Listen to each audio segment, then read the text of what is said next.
Hello, everybody.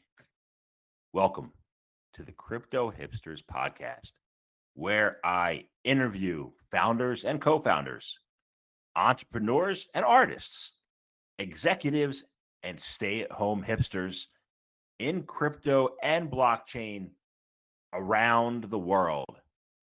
And I have an amazing podcast for you today. Let's get to it. And today I have a very special guest. His name is Jamie Finn, and he is the co-founder and the president of Securitize.io. Jamie, welcome to the show today.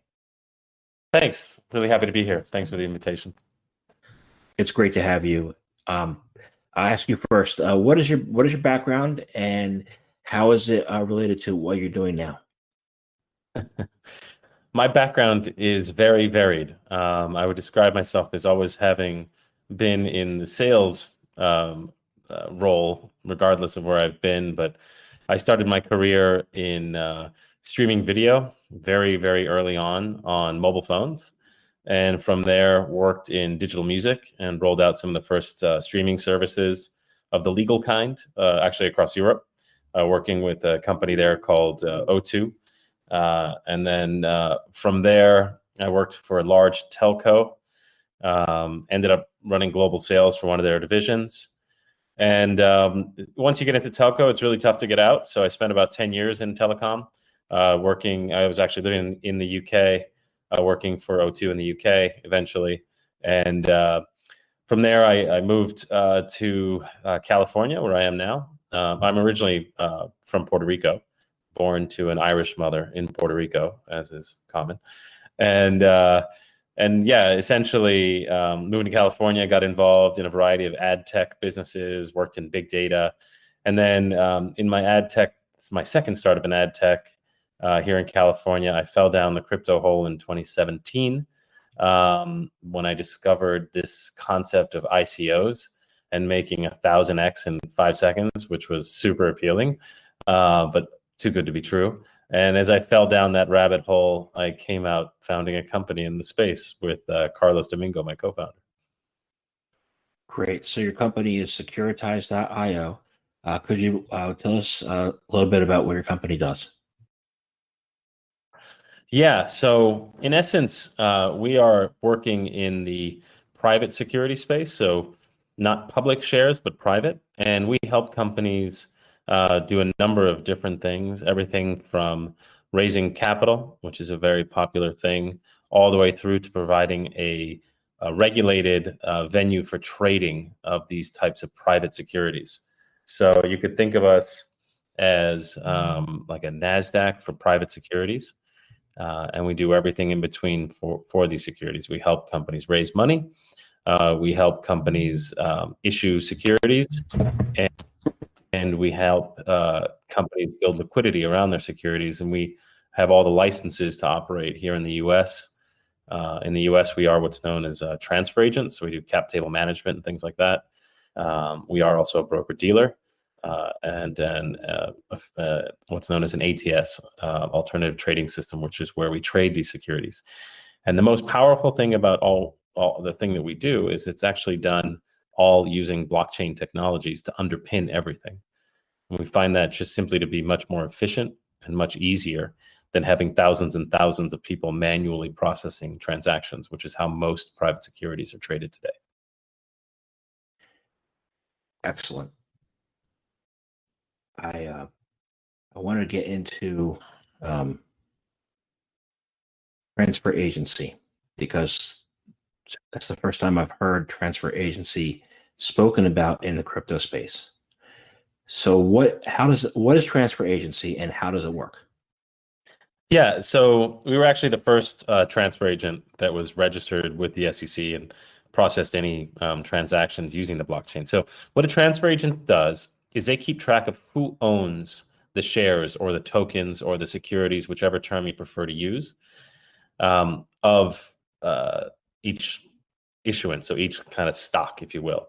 And so let's say a transfer agent's job is essentially to know who owns what shares, how many, and to process any transfers. So if you want to trade your securities with somebody else, they're responsible for keeping the data up to date. And then if you want to do something like a dividend distribution or a share buyback or some sort of voting, governance is obviously quite popular these days. So it's kind of what transfer agents manage. And, it's something that's been around for a very, very long time. It's part of all public securities. And we find that, with private securities, while it's not required, it's a really, really good idea, because especially if you're dealing with thousands of shareholders, it's very difficult to keep everything up to date, and to have somebody focused on that's really useful. Excellent. So you are registered with the SEC, and Yep. recently, my last few podcasts, I've had people come up with ideas for mass adoption of crypto and blockchain, and some people are saying that it's we need an SEC approved ETF. Some people say we need SEC just to get out of the way entirely. And you're doing transfer agency with products and services that move the space forward. So in your opinion, what is the best way for us to be able to move the industry forward in compliance with regulation? Yeah, and I think there's two parts to that. One is the words that we use and what they mean. One of the things that the SEC doesn't do is it doesn't actually approve things. That's one of the misnomers in the space. And I can tell you that they don't like it when we say that word. So we should try and stay away from it. But no, I think you have to understand the regulator here in the US is here to protect investors, and they provide a number of vehicles that are actually pretty useful for folks who want to create tokens or different types of assets on a blockchain. There's just regulations around it, and you have to kind of follow a process. So, for example, probably the most useful one, if you wanted to look at like a real hardcore kind of crypto approach, which would allow for retail investors, so everybody in the world can invest in the deal, which is what seems to be most customers' dream, is to let retail investors invest in their deal, and have no limits in terms of how much money or how many people can be in the deal. Then the perfect option is really something that's called Reg A Plus. So Reg A Plus is something that was created around the Jobs Act here in the US. It allows you to raise up to $75 million per year from retail investors. There's no limit on the amount of investors you can have in a deal. And so it's actually a really useful vehicle. It allows for everything you could do in an ICO, but you have to do additional disclosures. You have to share financial information, and you have to submit documentation to the SEC for them to review. And they're going to go through a process, and if they feel that it's adequate, then they'll permit you to take that product to market and sell it to retail investors. Now, you will notice I did not say approve, because they don't do that. SEC does not approve offerings. That's not their thing. So it's a perfect format. It takes a little bit of time. Most companies don't need $75 million, and since you can raise $75 million a year, it shouldn't be an issue. From a liquidity point of view, it's perfect because it allows for an unlimited amount of investors. You can trade tiny amounts. Then you come up against the real problem, though. The real problem, and I've talked about this on Twitter frequently, is it's not practical to use a blockchain like Ethereum to trade any securities. In fact, it's not practical to pretty much do anything on anymore because gas fees have gotten so insane. I tried to teach my son a little bit about crypto. So I got him a Coinbase wallet on an old smartphone I had laying around, and I was paying his, allowance into this Coinbase wallet. He now has $100 in his Coinbase wallet that he cannot withdraw because he doesn't have enough gas to withdraw it. And let me give you an idea. I put the picture up on Twitter recently, and he needed to send me $43 because he has this old camera and he had to buy a charger for it, and it cost $43. So he had to send me $43. He had it in his wallet. He's like, I'll send it to you. It cost $45 in Ethereum gas fees to send it. And that just doesn't work. And so, to me, the Ethereum blockchain is sort of it's a relic at this point. And it will take time for people to realize it, but it's not practical for actual use because it doesn't have the horsepower. Everyone's caught up in this London kind of upgrade. Berlin didn't really do much except it was great for the miners. Now they make more money. What if it's not Ethereum? What do you think? Well, it's no secret we're big fans of Algorand because of the processing times and the transactions and the speeds are really, really high quality and really good. With their new release coming out, around native assets, digital assets, it's perfect for what we do. I'm not saying it's perfect for everything, but it's really, really good for that. It's good for NFTs. And then the other one we really like, so it's kind of a trade-off, right? So Algorand's like a whole new ecosystem, really cool, really fast, new wallets, new everything. And then you have another one in Avalanche, and Avalanche is a new blockchain, but gives you a lot of the benefits of Ethereum and the same infrastructure, and it works the same way. So you don't have to re-engineer everything. And they have a bridge with Ethereum, which is great. So we think those are two really promising ones. Those are the two additional public blockchains we support. We do Quorum in-house. We do Hyperledger Bezu as well. And our customers can select what they want. Increasingly, they select, Algorand or Avalanche. They're not really going with Ethereum because it's just not practical. It's a shame because all the infrastructure is there, and it takes a long time to get this infrastructure out there. But unfortunately, it just doesn't look like it's going to be workable long term. Right. So it's interesting you say that because I read some of your documentation, and somewhere along those lines, there was a comment saying that 2021 is the year of the token. So I wanted to get your thoughts on what that means, especially since we're coming out of being quarantined or some places in the country with COVID-19 and all that. And so how's the year of the token playing? Well, so what we've seen is that like when I started in this business 3 years ago, the token in like 2018 was a total poison pill. Nobody in finance would take you serious with that. It was a scam. They hated it. 2019, maybe a couple things got interesting. It almost happened and it really didn't move. 2020 is when we had a ton of momentum going into it with large financial institutions, and everybody's like, yeah, we're going to do this. But then with COVID, it kind of slowed down and fell on its face. Now, 2021, token is no longer a bad word. I think people are realizing that we're talking about a format. And that's one of the things that is so fundamental is, folks are like, oh, it's a whole new thing. It's like, no, it's a different format. And again, coming from music, I always think about it in this context. You can listen to a song on a record, on an LP vinyl. You can listen to it on a CD. You can listen to it on an MP3. You can listen to it on a streaming service. It's all the same song on different formats. A token is another format, and it is a future format, without a doubt. We're definitely not going to be dealing in more paper. And so, people are realizing that, coming around to it, warming to the idea. And since there has been no real regulatory drama around digital securities and what we do, particularly since we're licensed in kind of we're licensed and regulated in every way you can be in the US without any drama around it. I think large institutions and traditional investors are all kind of coming to terms with it. Great. And then the application of the token and the application of, moving into different industries. You do have done some work with the NBA, with Spencer Dinwiddie and some other types of products that are not necessarily securities or private sales. What are some of those? And, how do you think they can be expanded upon? Yeah, so we've done a number of different types we've worked with issuers to do a number of types of assets. So we've worked on real estate deals like the St. Regis in Aspen, Colorado, which is tokenized on the Ethereum blockchain and now trades on T0. So you can go and you can buy a share or a token to represent your ownership in the St. Regis in Aspen, which is pre-COVID was a good asset. I don't know about it today, but I imagine they're struggling a bit. You can buy a token in a venture fund. So let's talk about venture funds. We have a customer who's also our lead investor, full disclosure, named Blockchain Capital. Blockchain Capital, obviously we feel is the best venture fund in the space, but their returns also say that they're the best venture fund in the space. So if you had bought one of their tokens for $1 in their STO, you would have a minimum of $17 now. Their fund went from $10 million worth of initial investment to $170 million. And you would have gotten a payout from the Coinbase IPO and a few other IPOs that are coming down the line.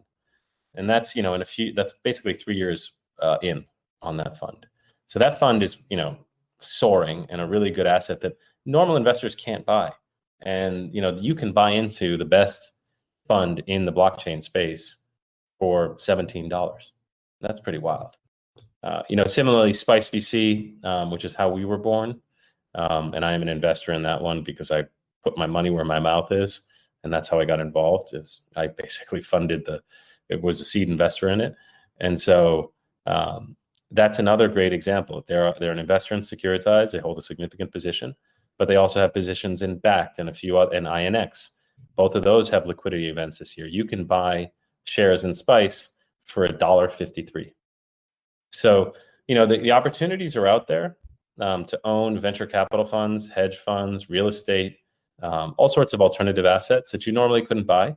And they're available to both, accredited and retail investors, depending on your country, qualified and non-qualified. So all these things are out there. The trouble we have, practically speaking, is it's an education process, and we have to kind of work with folks on it to make sure that they know that they're there, they know they can trade them. And one of the things that we've worked really hard on is taking the pain out of investing and reducing the friction. So we have a product that's called Securitize ID. It's id.securitize.io. You can sign up. It's totally free for investors. And we have 200,000 plus people who have these accounts. And that means that they're already KYC'd, and they can invest in a deal, or they can log into our trading platform and trade these securities without having to go through any more brain damage or filling out any more forms. Everything just works seamlessly. We think that that is a really powerful incentive to create the marketplaces that everybody really wants, including the investors, because you get killer returns on these things. I want to ask about marketplaces. I say that I cover the globe, right? So I've had, founders on from many European countries so far, and from Taiwan, Hong Kong, China. I haven't had any founders on from Japan yet. So I'm trying to get a lay of the land there. And I know you guys are huge. So I wanted to get a lay of the land in Japan, how you see it. Sure. No problem. Yeah, we're big in Japan.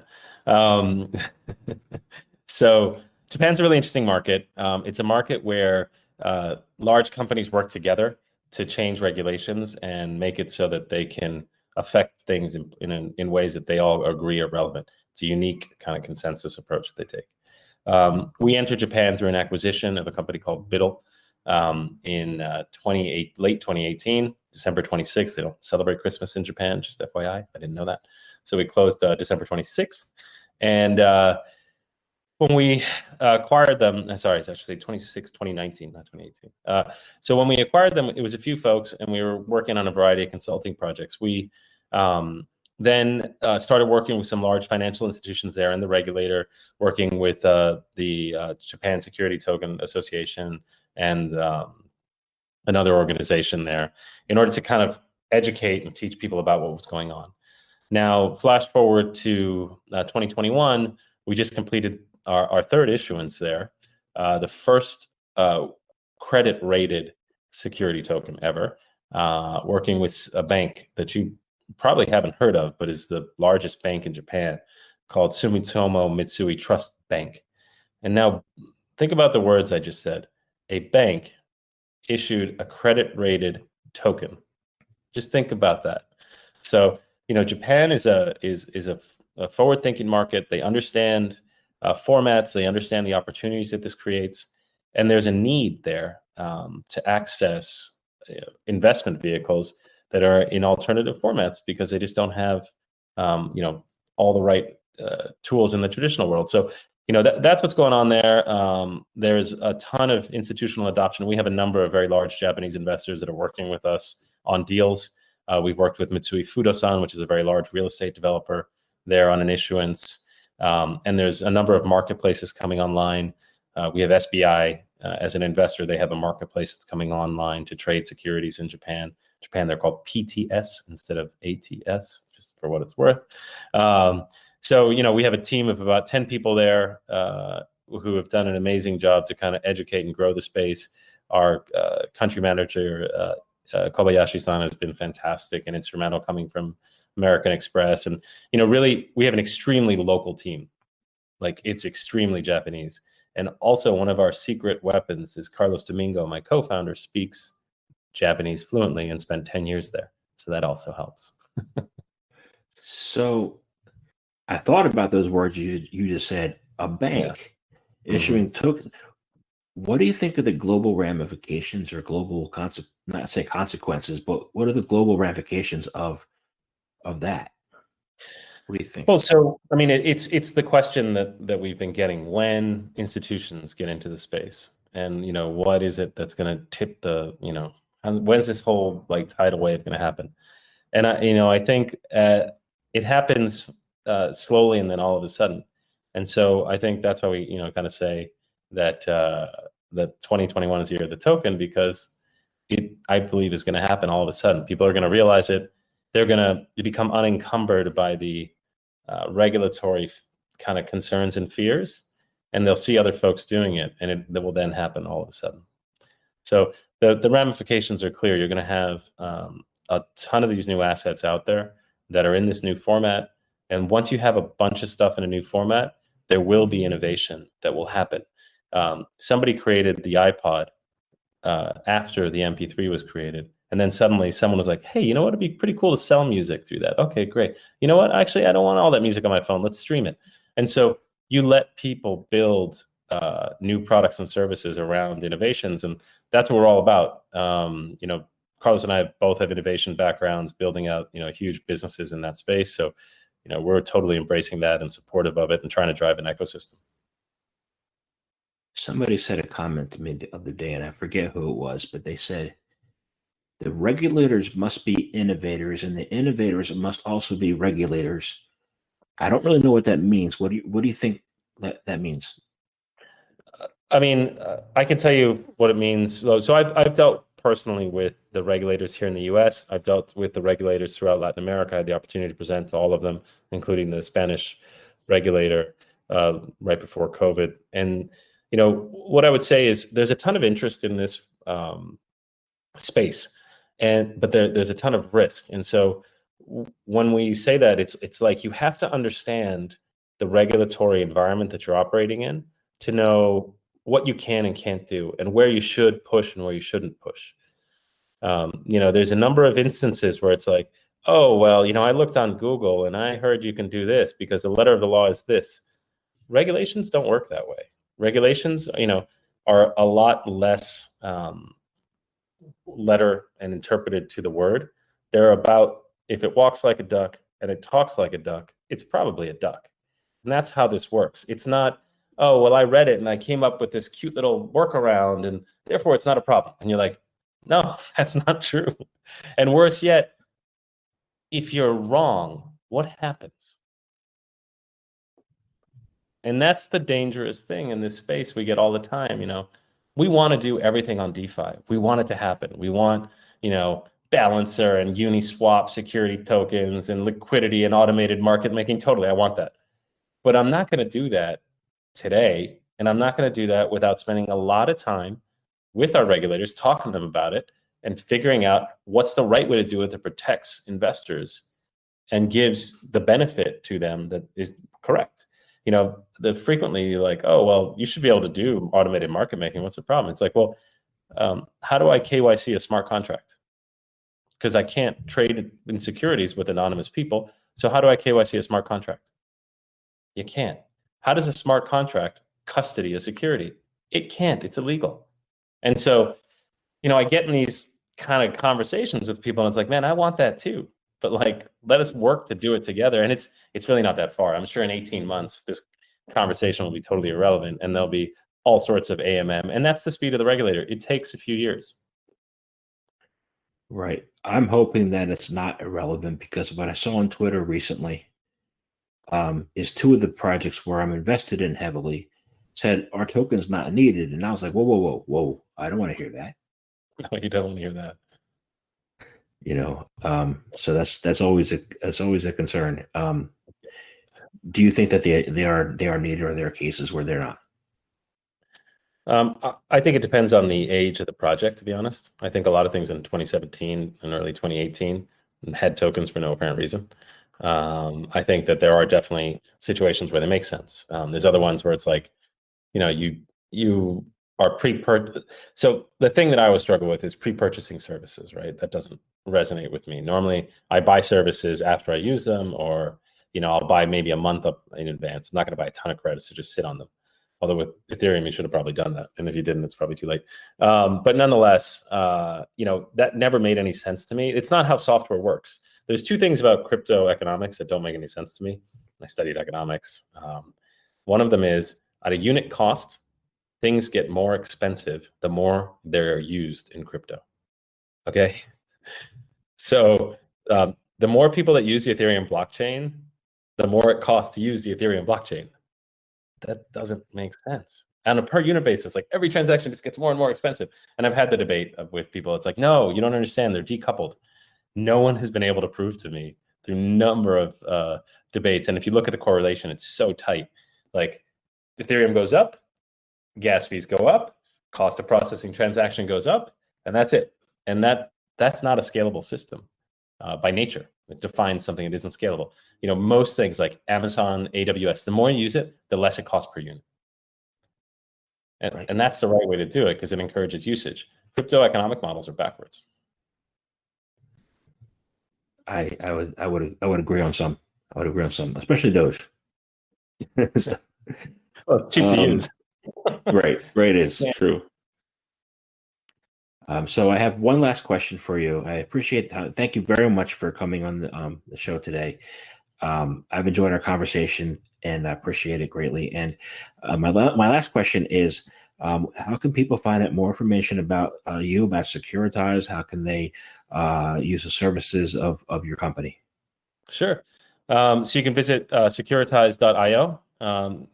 From there, you can link into our different operating businesses like our Securitize Markets, which is our ATS for trading securities. You can create a Securitize ID at id.securitize.io. It's all kind of based around that URL. We're on Twitter at Securitize. We actually have at Securitize on Twitter, which I'm really proud of. And we're pretty available. I'm on Telegram too in our channel, Securitize, and you can talk directly to me there. I run the channel. We have no external admins. It's talking to me. People are often surprised by that, but I talk to all of our customers and I really care deeply about our business. So, I'm happy to have dialogues with folks. Thank you very much. Thank you. Thank you for listening to the latest Irish Tech News